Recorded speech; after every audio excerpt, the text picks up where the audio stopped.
دوستانو سلامونه، وخت مو پخیر. په دې ویډیو کې به موږ واتس اپ اکاونټ جوړولو طریقه زده کوو چې څنګه کولی شو د واتس اپ اکاونټ جوړ کړو یا حساب پرانیزو. هغې لپاره تاسې باید واتس اپ ډاونلوډ کړی وي له پلی سټور څخه یا له ګوګل څخه. نو ما تیار ډاونلوډ کړی دی.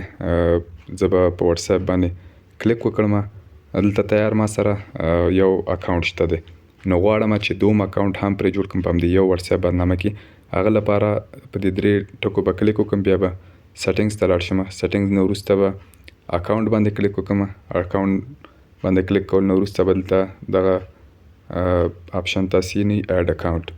اډ اکاونټ باندې چې مې کلیک وکړ، بیا به دوباره یو ځل بیا په دې جمع علامې باندې یا په اډ اکاونټ باندې به کلیک وکړم.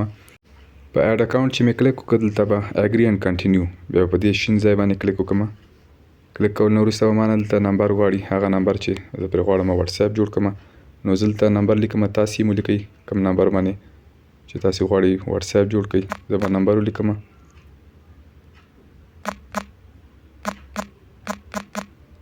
او نمبر لیکلو نه وروسته په نیکسټ به کلیک وکړم. دلته به ما نه پوښتنه کوي چې از دس د کریکټ نمبر، آیا دا کوم نمبر چې تاسې ولیکه دا صحیح دی، کوم یعنې مشکل کوم عدد خو به کم او زیات یا غلط نه وي.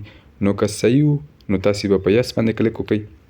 یس باندې کلیک کول نه وروسته دوستانو که ستاسې هغه سیم چې تاسې غواړئ پر واتس اپ جوړ کړئ هغه که تیار ستاسې سمارټ فون یا ټچ موبایل کې پروت وو، نو بیا خو تاسې به کنټینیو باندې کلیک وکړئ. ځکه کنټینیو باندې کلیک کول نه وروسته به ستاسې سیم کارت ته یو مس کال غوندې راشي چې هغه سره به اتومات ډول ستاسې واتس اپ هغه چې دی دا به جوړ شي.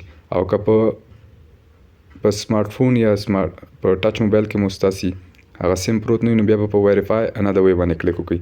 نو ما سره هم همداسې فعلا په دې موبایل کې را سره اما سیم کارت نشته، نو بل موبایل کې دی. نو زه به په دغه دوم آپشن باندې کلیک وکړم. دوم آپشن باندې کلیک وکړم چې اس ام اس لارې باید ماته کوډ را واستول شي. نو بیا به کنټینیو باندې کلیک وکړم.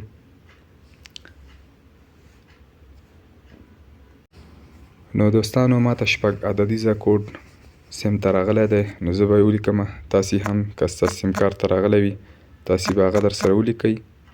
چې څنګه مو لیکو اتومات ډول به واتس اپ به ویریفای کړي، اتومات ډول به تایید کړي. هغه نه مخکې به خپله دا پروسه مخ ته لاړه شي. نو دلته ما دې نه مخکې هم په دغې سیم باندې یا په دې نمبر باندې واتس اپ اکاونټ جوړ کړی و. نو دلته اتومات ډول میلاد فهیم صافی لیکلی. نو زه غواړم چې نوم یې ورته بدل کړم. ستاسې چې هر څه زړه وو هر نوم هغه به تاسې ولیکئ. زه دلته فعلا ام اف صافي ټک لیکم. نوم لیکل نه وروسته به په نیکسټ باندې کلیک وکړم. کلیک نه وروسته به